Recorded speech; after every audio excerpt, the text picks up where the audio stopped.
Make your winning move today and bet at MyBookie. It's the NFL playoffs, so get in on the action. Use promo code Gators and claim your deposit match, redeemable up to $1,000.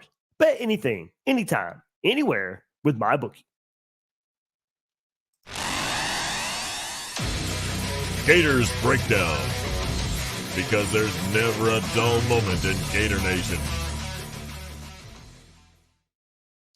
Doesn't matter if I'm sick. Doesn't matter what's going on, maybe behind the scenes and maybe some negative recruiting. That's right. There's never a dull moment. Gators continuing right here with another fast start in a recruiting class. Welcome to Gators Breakdown. I'm your host, David Waters. You can find me on social media at GatorDave_SEC.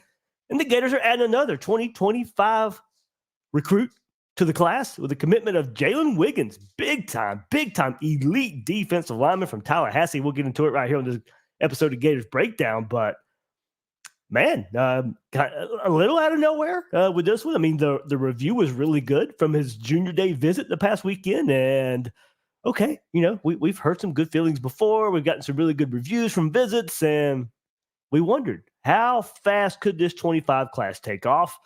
It's about on the same pace as it was last year. It's funny, guys. I mentioned in the episode yesterday, of course, Florida, getting two commitments yesterday, but one was also in the class of 2025 with Josiah Abdullah, the wide receiver. And in that episode, just wondering how fast of a start could Florida get off to? Would it be a slower start than would in 2024? Well, right now you're about on the same pace. Now, the quality, not quite as what it was last year when by January 28th, Florida had 4 commitments. And that was Darius Hayes being the 4th commitment a year ago. And wondered if Florida could keep up with that pace at all. Like, as I said, quality not matching what it was last year, but still, with all the negative recruiting, of course, that's going on out there, could Florida put an early foundation on the 2025 class? And so far, so good. This time, and for the first time in this class, a defensive commit is Wiggins, and the first one for the 2025 class. So plenty to get into. Hit that like button, like it for bringing you another episode of Gators Breakdown, like it for it's some really good news. As I said, we were just wondering about this. So smash the like button. A couple reasons to like it. I mean, this was a elite pickup for Florida in a position of need.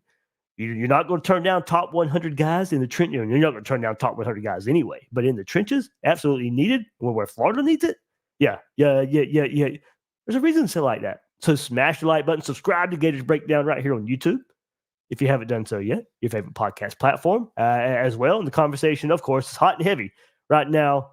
Gators Breakdown Plus. You get access to the Discord server. That's where the conversation is happening. Good conversations going on with this commitment out of nowhere just a bit. So you know the excitement level there. Extra episodes, those chat episodes, ad-free episodes if you're a Gators Breakdown Plus member for the podcast version, newsletter, Q&A, all that good stuff. Link is in the description to join Gators Breakdown Plus. All right, let's get into it, Gator Nation. Hey, we got to commit. Let's get into Jalen Wiggins, the third commitment right here, the 2025 class for the Gators, joining running back Waltez Clark and wide receiver Josiah Abdullah. He's the first defensive commitment for the class of 25, as I said, 6'5", 250 pounds, rated a 4-star on both services of the 24/7 Sports Composite and the On3 industry rankings. Let's start with 24/7 Sports and their composite ranking of a 92 overall grade. Not grade. He's ranked the 92nd player overall in the country, the 7th ranked defensive lineman. On3 industry gives him 82nd overall player in the country, the 8th defensive lineman. So a top 10 in the country defensive lineman, a top 100 overall player in the country. Florida grabs him. Florida gets him in. I mean, the top 100 top player from Tallahassee, from in your state, getting an in-state top prospect. And guys, yes, I asked around before I went live. I would have went live a little sooner. I wanted to get a little more background info on this. Yes, you heard that right. He's from Tallahassee. Guess what? Florida State wanted him. Florida State wanted him big time. So this is a win. Look, I just talked about yesterday. You got some of your guys that were in your locker room on your team hitting the transfer portal going to your rivals. Well, okay. Well, there's one way to overcome that. And high school recruiting, win some of these battles over those same type of schools. And this one's in-state, in Florida State's backyard. And you go get Jalen Wiggins, big-time get, Florida State, LSU, Georgia in the mix there. But this was a big win. Like I said, I wanted to confirm this, but before I could, I wanted to get some confirmation on this. Florida State wanted him. Florida State's not happy about this one. Jalen Wiggins is a Gator. Part of the storyline with this one as well is Wiggins, big-time get for new defensive line coach Gerald Chapman. Other staff members playing a part as well, especially Mike Peterson. Mike Peterson, huge in this one. But Chapman, Peterson, he told On3, I'm close with many of the coaches on the staff, such as Coach Peterson, Coach Armstrong, Coach Jaluk. I met Coach Chapman for the first time Saturday, and I enjoyed talking with him. So his position coach, and now he's going to play that F spot. He goes on to say the coaches on the defensive side plan for me to play the F position, allow me to be versatile in play style and make me an even better player. We'll get into some highlights here in just a second. You'll see what he means. You'll see what he means by versatile. But Chapman, Peterson, of course, big parts of here. We'll see once he gets on campus who will be more of his main position coach. With that F position, more of a strong side defensive end, hand in the dirt. What we saw Tyreek Sapp play, the Justice Boone position there, as well as what we'll see coming up this year. So I think pass rush specialist, maybe some more of the Peterson's role of this. I gotta think they split roles here there with Chapman as well. But he also said, quote, in the end, it just came down to wanting to be a leader as well as falling in love with the place from more than just football. Florida has always been special. Hearing insight from the players on a personal level was huge. It helped me realize that many of them weren't focused on the staff, but the school as a whole. And it's how they made their decision. Being the first defensive player in the class was to find a family and build for the year to come. That's big. I mean, that's huge. You guys, I talked about it last episode. Would Florida have trouble putting this class together? We know the negative recruiting is out there from all the other schools. I mean, no doubt about it. That's just the nature of the beast right now. And Florida found a way to overcome it for this one. I mean, a top 100 player, one that would probably go to any school in the country right now. And early on, and I said, you may get to the season, you may overcome some expectations, and then you might get players like this. But for Florida to be able to sell the quote-unquote situation they're in, hey, look, it's not stopping them from getting a top player here. And look, you're Florida. You still expect, no matter the situation, to get some top players.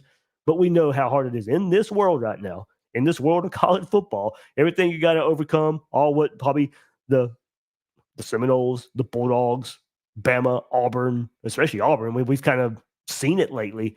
The examples of the negative recruiting towards Florida overcame it right here. So the only stats I could find are on Max Preps, and it looks like this past season was incomplete because they played in 10 games. I don't know if there was an injury. I don't know if anything, but they only have stats for 8 games. So 8 out of 10 games, Wiggins, 32 total tackles, 2 tackles for loss, and 3 sacks. In 2022, now this is probably where he just blew up on the scene. Guys, these are insane stats for his sophomore season. In 10 games, Wiggins, 70 total tackles, 19 tackles for loss, and 14 sacks in 10 games. That's some good ball being played right there at the high school level. So, as I said, just great start to the defensive side of the class right here, being able to get this type of player here. But let's take a look. Let's look at some highlights here. If you're watching the YouTube version, Jalen Wiggins' his junior season tape right here, and what you're going to see. I took a peek at the first few plays, and so I wouldn't be completely surprised by this. But what you're going to notice right away, another part of his versatility, he plays offense. He plays tight end. And here you go. Catch over the middle. He scampers for about 20, just runs away. Just runs right from people. 20 yards down the field. You don't know if he's going to outrun people. Well, he does. And he takes about a 60-yard touchdown. But then you start seeing some defensive plays as well. What you're going to see, and he doesn't give up. A lot of tenacity in what he does.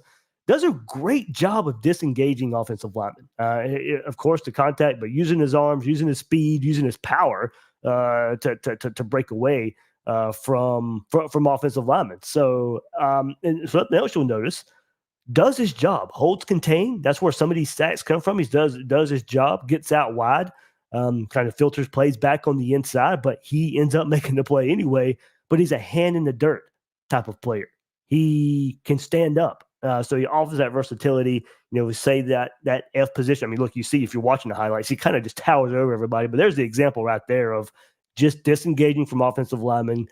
I mean, hand-to-hand combat, hand-to-hand, but just being able to break away and not get blocked by opposing offensive linemen there. So, like what I see so far, I mean, this highlight here, he's standing up. As I said, you've seen it. But look at him do his job here. Outside, keeps outside. Quarterback has nowhere to go, ends up making a play on it. So, and there he is right here. His hand in the dirt.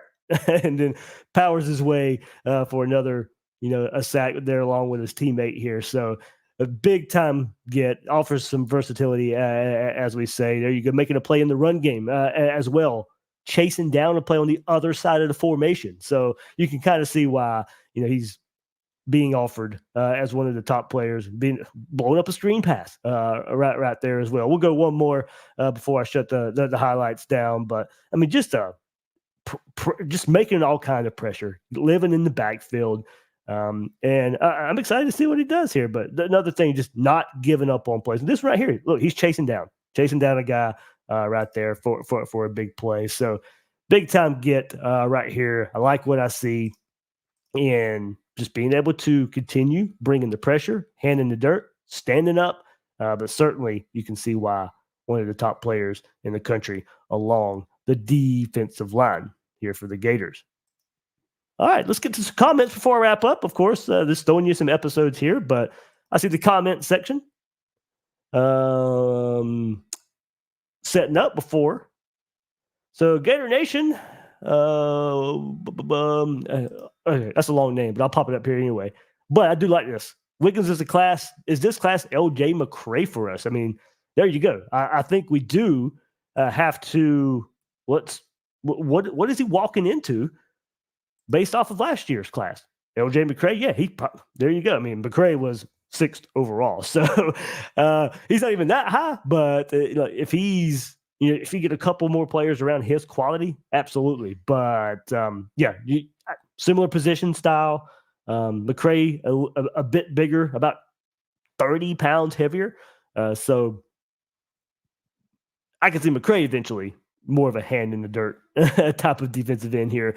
But he joins, if you look at the last class, LJ McCray, Brian Taylor from JUCO, Mekhi Burrow, remember this defensive line class got off to such a great start in 2024, took some hits along the way. So you needed to be able to rebound. You need to be able to bring a player like this in this class of 2025. And look, we know I'm not going to do this for every commit. I know it's early in the process. Not going to have this disclaimer every time. Yes, guys, we know they have to end up signing. I know that. I'm not going to sit here and base every conversation. I'm going to celebrate a commitment, just like I said yesterday. But we all know, yes, they got to stick. I'm just going to talk about it like they're Florida. If they decide to change their mind down the road, we'll adjust. We'll react. But for now, he's a Gator, and we'll act like he's going to sign with Florida. So that's what he brings to the table from what we saw here. So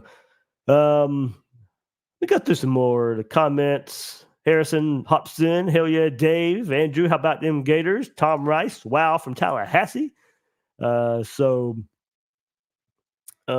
Thon. And look, this may go into, as I say, go back to yesterday and how Florida may put a big finish to this class as, putting it together a good season. Kind of goes to this point here. I have high hopes for next year. Roger Thon says, we have to win these one-score games. Absolutely. Absolutely. Win the games you're supposed to. Win the games you're in position to win. Quinn Spencer, new defensive line coach doing work. Absolutely. Good to see somebody right away. It's like Chapman come in, and, of course, we didn't know a whole lot about him. I asked my good buddy Blake Ruffino, who covers LSU. Remember, Chapman was a assistant at LSU. He loves the guy, and he would have loved for LSU to find some way to have him on staff. Goes to Tulane, make a name for himself, comes to Florida here, and right away makes an impact along with Mike Peterson to get this one done. Cannabis says beast. Yeo Bass says these 17-year-olds look like a 32-year-old with a mortgage. Like I'm not if you guys have seen me in person anyway, I'm not the biggest guy anyway. But yeah, these guys look like full-grown men at 17. Not me. Not even close to that.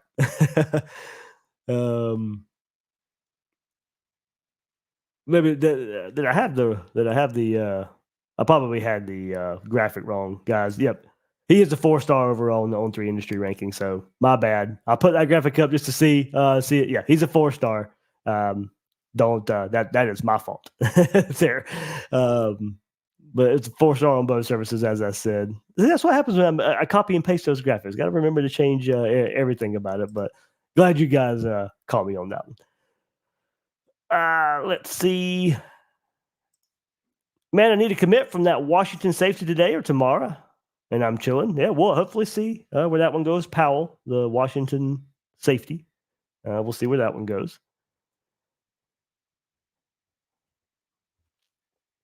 Okay. El Breezy says, yeah, we need to prioritize Florida this cycle.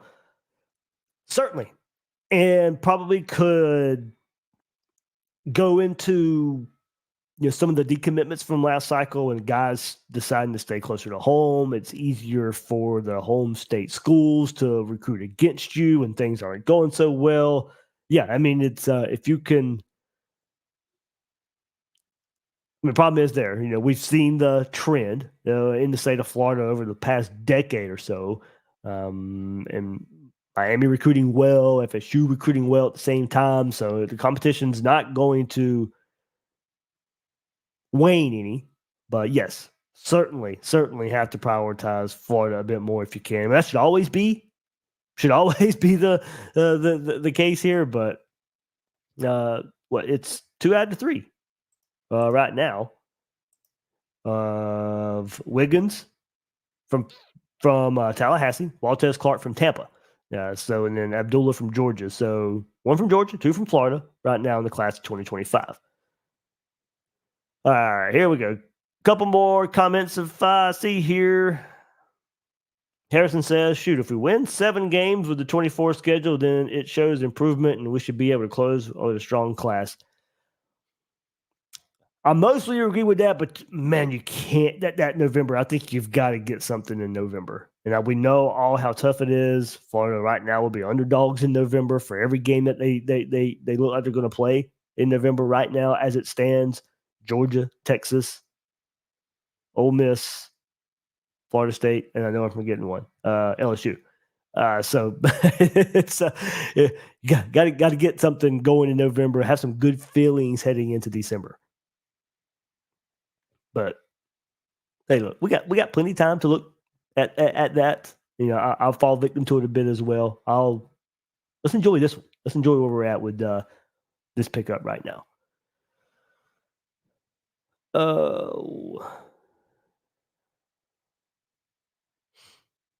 Yep. I get it, guys. I know holding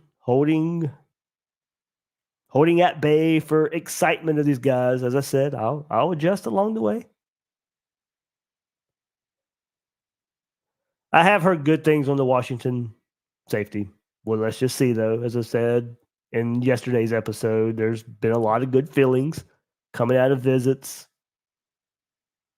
Let's see it get done. Harrison says, "I just hope we win 1 in November, Dave." Yeah. It stings as where we're at right now as a program. I would love to be excited. And in some ways, I still am. But I would rather be more excited than worried about November. That's where I'm at now. If this team was where we want it to be, you'd be more excited than worried. But right now, we're more worried than excited, and rightfully so. It is a tough November. Tough November. Casual Carolina Fishing brings up a good point before I go off in here. What is considered elite, by the way, top 50? I think that is a good question.